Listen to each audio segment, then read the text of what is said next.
Before we get into today's episode, can you do me a favor? Could you jump into Apple Podcasts for me and leave me a review? If you don't have an iPhone or don't know what Apple Podcasts is, steal someone else's phone, go to the podcast app, find the Triathlon Nutrition Academy, scroll down a bit, and you should be able to see where you can leave a review.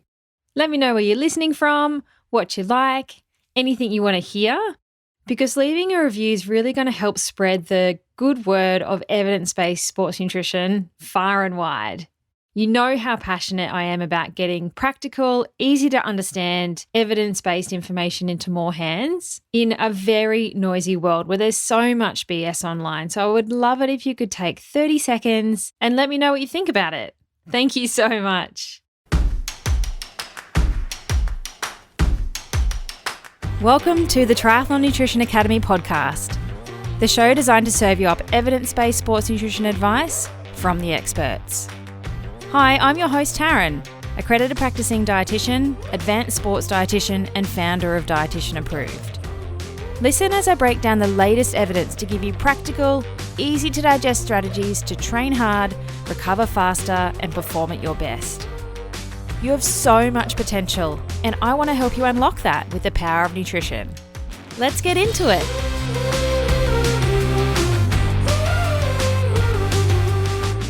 In today's episode, I'm going to give you my top tips for getting organised as a time-poor athlete. I totally understand how hard it can be with fitting everything into your week. Like, you're super busy if you're a triathlete. You've got to swim, you've got to bike, you've got to run, as well as maybe hold down a full-time job and potentially family commitments as well. So you are stacked when it comes to things. But healthy eating doesn't happen by accident. It's something that you have to put in a little bit of time and effort to make happen. Because think about the choices that you make when you're in a rush or you're time poor. You're more likely to get takeaway, and you can make a good choice here, but it's never going to be as healthy and nutritious as if you made the same thing yourself at home. When you're in a rush, you might be grabbing and going, grabbing packaged snacks to fill a hole rather than sitting down and having something that's nutritious and balanced for what you need. You might be getting home so late for work that your go-to dinner is porridge or a protein shake after training, so you have something in your stomach before you go to bed. So let me, as a dietitian, give you my top tips for how to get yourself organised when it comes to nutrition. Some of these things will be a no-brainer to some of you, and others will absolutely blow your mind. I am an organisation ninja. When it comes to colours of karate belts, I'd be a black belt. How else do you think I run a successful global business with a 1-year-old and a 3-year-old at home? And keep up with a weekly podcast? It's just nuts. But it's because I'm super organised. Because I have to be. There's no other choice. But I also have many years of practice and knowledge when it comes to nutrition. So let me help fast track you. You might be a white belt or a yellow belt or green belt, but hopefully after today we can step you up a level or two. These are some of the practical strategies that I like to teach my clients and athletes inside the Triathlon Nutrition Academy program. A little bit of time spent in prep and organisation goes a long way. My first tip for you, it's a massive game changer, and that is to sit down and do some weekly planning every single week. Whether it's just you or the whole family, I definitely recommend getting everyone involved if there's other people in your household so that everyone's on the same playing field when it comes to what's coming up for the week. But dedicate some time on a day that's not a rush. Maybe it's on a Sunday when you're not at work and you've done your training and you're sitting down to organise yourself for the week. Or maybe it's a Friday night when everyone's at home. You don't have training, nobody's at work or school or soccer, and you can spend your time on the weekend wisely getting yourself set for next week. So as part of that weekly planning, you might want to get yourself a whiteboard or a big piece of paper or something that sits in the kitchen or on the fridge or in your pantry that you can rub out each week and write what people are doing. Sit down and talk about who's doing what on what days. What nights have you got training in the evenings where dinner's going to need to be prepped and ready for you to walk in the door and eat straight away? What nights are you out doing kids' sport? What nights do you know that you have to work late because you've got a late meeting scheduled? Figure out what days are going to be an absolute shit fight versus the days where you've got more time. That's where we start to form the basis of our planning. So what I want to avoid is that you're just flying by the seat of your pants every day, trying to plan and then shop and then cook dinner on the day is insane. I do not recommend it. It's a complete waste of time, and you're not likely to be eating the right foundations and the building blocks of what you need. You're making a choice based on time and convenience. So once you know what's happening on what nights, that can help you to decide what type of meals you're having on those nights. Do you need nights that are a quick, like 15-minute cook, or potentially double cooking the night before to have leftovers? Those nights where you're training late or working late or running around after kids. You don't want to plan something that's going to take you over an hour to cook on nights like that. I'd suggest doing some quick cook meals on nights like that, like the quick green curry or the salmon stir fry that you can find in the Dietitian approved recipe database. I'll link that below in the show notes because that's a great resource if you're looking for healthy recipes that have been planned by a dietitian. So both of those meals will take you less than 20 minutes to cook from start to finish. It's none of these Jamie Oliver's 15-minute meals that actually take you 60. I promise, even for a novice cook or a novice chef, they're not going to take you any more than 20 minutes. The other thing you want to think about when you're planning your week is trying to lay in your periodization of your nutrition to your training program. Now, I'm not going to cover that today. It's something I can teach you inside the Triathlon Nutrition Academy, but there's nights where you're going to need to eat differently compared to others. And we want to layer that into our weekly planning as well. So there's quite a few components to consider when we're trying to map out our week. That's a few things to start with. You might have more as well that you need to factor into your planning, but sit down once a week, if it's by yourself or with your family, get everyone on the same page and figure out who's doing what. It could even include who's cooking on what nights. Are there nights where you're out and you want somebody else to cook for you? Or is there nights that you can get the kids to cook for you? How good would that be? Or what nights do you need to use leftovers? So double batch the night before that so you know you can come home and dinner's already made. I have a free gift for you when it comes to planning your weeks. If you want my template that I use personally in my house and give to all of my clients and athletes, head to dietitianapproved.com/planner. This is my weekly menu planner template. It's got a section to put all your meals for the week on there, and then your shopping list to go with that too, so that you can sit down and organize your meals once, write everything out that you need to make them, and then you're only going to the shops once and you've got everything at home that you need for the week. So go and grab that now, dietitianapproved.com/planner. I'll link that in the show notes too. Now, if you absolutely hate menu planning and you just suck at it, I have done that hard work for you. After many years listening to people complain about how they hate doing it, I developed an entire weekly menu planning service. And this is where I fill in that template for you every single week. I map out your dinners and I strategize what goes where. You have a massive range of protein choices, so we're not just eating chicken all week, and planning the meals based on longevity as well. So think about if you shop once, a chicken is not going to last you to the back end of the week. It's going to go off. So we're strategic about where we put things and meals, knowing that you're shopping once to get them to last you through the week too. So I give you the recipe that you're going to have, and you have flexibility to swap nights if you like, but it's planned for you by a dietitian, so it's perfectly balanced. I've also given you the shopping list to go and get everything that you need to cook those meals, and you get access to the Dietitian approved recipe database. So you have the exact recipe to follow. So I've just cut out at least 2 hours of planning and thinking of your week for you and taken all the thought and stress out of doing it. So if you need help in that department, go to dietitianapproved.com/recipes and you'll see it all there. I have menus for every season, summer, winter, autumn, spring. So no matter where you are in the world, you can choose based on the season. I'll link that in the show notes for you too. Okay, so number 1 tip, weekly planning. Start doing it this week, implement it, see how much of a game changer it is. My second tip for you is to shop once a week. I alluded to it before, but it's such a time saver if you're organized to go to the shops once a week and get everything that you need. Write your list, make sure you're getting everything that you need, And that'll stop you going back and forth to the shops constantly because you forgot one or two things. It also means you're less likely to overspend because if you're running back and forth to the shops all the time, you're more likely to grab stuff that you just don't need because it's on special or you've got a craving or whatever it is. You will overspend every time you go to the shop. So let's just limit that and keep shopping to once a week. There are some strategies that I can teach you to be able to do that, to get longevity out of the types of foods that you choose and the meals that you make. I don't have time to shop more than once a week. Everything in our week is finely planned and organized because if it's not, the whole thing falls apart, and you might feel the same. So if you can, do your plan once a week, try and shop once a week too. It'll save you so much time and money. My third tip that you might want to implement is doing some online grocery shopping. Now, personally, I'm not a huge fan of this because I love going to the shops. I know I'm a total weirdo, but I love to see all the new products out there and like to spend time reading labels like a total dietitian weirdo. But if you hate going to the shops, switch to online shopping.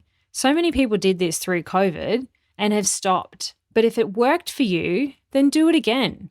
One of the great things about online grocery shopping is that you can actually save your cart. So if there's things that you know you need every single week, like milk or bread or yogurt or whatever it is, save it as your weekly basics. And then all you have to do is add to that the few additional things that you need on top of that each week. If you use the weekly menu planner service, I know some of you do already, you can save these shopping carts as set weeks so that all you need to do is add your other items for your other meals, like your lunches, your snacks, and that whole week of the weekly menu planner is pre-done for you, so you don't have to even worry about it. That could be particularly good if you're away and you're coming back late on a Sunday night knowing that you've got nothing in the fridge for the week ahead. To online shop while you're away, have it delivered as soon as you get home, and use one of those weekly menu plans to get you through that week. The other thing you could try is automating a fruit and vegetable delivery box from the local farmers each week. That can be a really good way to eat seasonally and eat locally and support the local farmers, and can be really good if you're more of an adaptable, innovative cook in the kitchen. It's not so good if you need to follow a set recipe and you can't throw random ingredients together to make something because you're relying on what's been delivered, and that's going to change every week. Some places will tell you what you're getting. Others really rely on what's happening in the week and the season and what's available and giving you what's fresh. If you don't want to use that for your entire week's fruit and vegetables, you could use it as like a midweek top-up if you're feeding a big hungry family and you've run out of fresh stuff by midweek. My fourth tip is to try and batch cook and freeze if you can. Now, you don't need to go out and buy a whole separate chest freezer, although you can if you want to. But keep some ready-made healthy meals and snacks in your freezer for when you're really time poor. All you have to do is make a double batch next time you cook something that's freezable. You might want to eat half at the time and freeze the rest to look after future you. There are lots of recipes in the database that are really good batch cook, bulk cook and freeze options like tagines, lasagna, curries. Things that actually taste good and develop flavour over time are great to chuck in the freezer. Now, I'm not a huge fan of the weekly meal prep where you eat the same thing for 5 days of the work week. And I'll tell you why. I'm all for meal prepping and organising, but if you're eating the same thing for those 5 days of the week and your training is not the same, then you haven't periodized your nutrition to the type of exercise that you're doing. So this can work for you if you train the same way every day, or there are some strategies around meal prepping, but then being able to scale up and down your meals depending on what's going on with training. But that's something I'll teach you inside the academy is how to actually do that. But if you're somebody that meal preps for 5 days to get you through the week, that is awesome. You're one step further to being an organisation ninja, but I need you to understand that you can't eat the same thing for 5 days if your training load is not the same. So think about with the things that you're making, is there a way to periodize them or not? You could still meal prep, but maybe eat some different things on different types of training days. So you're still getting organized on a Sunday for your Monday through to Friday, but rather than it being exactly the same, you need to periodize it to training. Tip 5 is to lean on your slow cooker if you have one. And hey, if you don't have one, maybe it's worth investing one. They're not that expensive. There are lots of recipes in the database for the slow cooker. So things like lamb shanks, pumpkin soup, pulled pork. And these are the types of things that you want to chuck on in the morning and come home and dinner's made. So are there particular days in your week that you would benefit from something like that? You might need a little bit of time in the morning to get it on or outsource it to someone else in your house. But knowing that when you get home at night, dinner is already done. Really good in winter as we head into the cooler weather, but also utilize it through the hotter months to set yourself up and look after future you by getting dinner sorted in the morning. Number 6 is to try and prep some snacks for yourself as well. If you prefer to make your own snacks, then I definitely suggest doing that ahead of time. There's lots of things you can freeze, like our savory muffins or protein balls or whatever it is. Or if you're into other prepackaged snacks, buy those in bulk and have them ready to go in your cupboard or pantry, or in your office desk drawer, or in your handbag. Keep healthy food around because you're more likely to grab it and make a better food choice than if you're having to rely on the cookie jar or little packets of kids' chips because that's all you've got in the cupboard. I'm a big fan of do the work once and reap the rewards later. So do yourself up a batch of 12 savoury muffins and freeze them, knowing that that will get you through the next week or maybe 2 weeks. I only cook in big these days, so every time I make something, I generally double the batch. And you can implement that strategy too, because so many things are freezable as long as you've got space to store it. All right, I hope that's given you a range of ideas to help you get started. Now, depending on where you are in your organisation and food prep journey, some of that might have been absolute gold to you, and for others, it might have been a no-brainer. But even if you've taken 1 or 2 tiny little tips out of that, we want to set yourself up for success to look after future you. We are all incredibly time poor. It's not just me, it's not just you. The world is a very busy place, but if you're serious about eating for health and performance, then you need to spend some time organising your life because healthy eating doesn't happen by accident. If you have to get up 20 minutes earlier to get a slow-cooked bolognese in the slow cooker before you head out the door in the morning, do it because it means you can come home to a delicious, home-cooked, well-balanced meal that you know is good for you instead of running around like a headless chicken at the end of the day going, crap, what's for dinner? I've been doing this for a long time now, so I have lots of resources to help you if you need it. I'll link in the show notes a link to the recipe database and my free recipes if you want to go and grab those too. I'll also link in there my weekly menu planner service, which is for you if you really want a dietitian to plan your dinner meals for the week for you and take all that stress away from doing it. If you hate scouring through recipe books and looking at recipes online, wondering if they're going to be good or not, I've done all of that hard work and back-end thinking for you, and you can just plug in and follow the plan. So I'll link that in the show notes for you. And please, if you don't have one already, go and download my free weekly menu planner template. It is awesome. I have a strategy around how I do the shopping as well, and you'll see what that looks like when you download it. So go to dietitianapproved.com/planner and I'll link that in the show notes too. If you try any of these strategies and they're just mind-blowing for you or they really revolutionize the way that you do things, drop me a DM on Instagram or flick me an email, podcast@dietitianapproved.com. I would love to hear from you. And just a reminder, if you haven't already, please jump into Apple Podcasts and leave me a review. Thank you so much. I'll see you next time. Thanks for joining me for this episode of the Triathlon Nutrition Academy podcast. I would love to hear from you.